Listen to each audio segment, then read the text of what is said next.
Let's add screen record to your iPhone.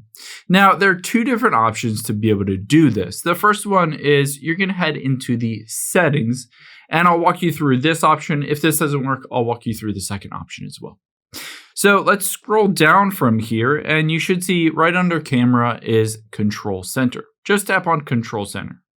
Now, if you have an older iOS version, you'll be able to see a bunch of different options on here. And as you scroll down to the very bottom, you should see screen record to add it to your control center.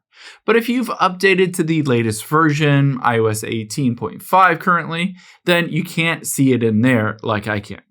Instead, you're going to swipe down from the top right. So once you swipe down from the top right, you'll see what is called the control center with all of the buttons on here. But you can customize exactly what is on here by tapping and holding. So I would recommend tapping and holding towards the bottom here. And then we're going to hit the add control at the very bottom.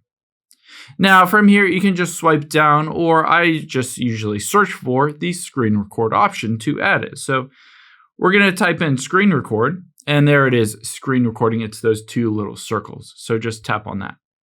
It will automatically add it to your control center here. You can, of course, make it bigger or smaller, move it around wherever you want. And now when you're ready to go, hit the screen somewhere where the icons are not, towards the bottom here. Now you'll be able to see there's that screen recording button. Of course, I'm recording this right now to walk you through this process. But if you wanted to start a screen recording, all you need to do is tap that button. It'll count down 3, 2, and 1, and then it will start recording your screen.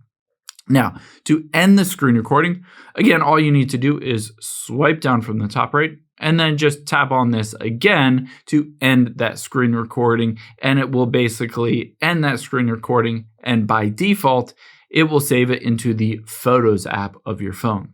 One last thing here, if you swipe down from the top right, if you wanted to turn the audio or microphone on or off, you're going to press and hold on that screen recording button. So instead of just tapping it to turn it on, you're going to press and hold on it, and then it will pop up at the very bottom whether you want to toggle the microphone on and be able to listen to things, or you can toggle it off if you don't need any audio.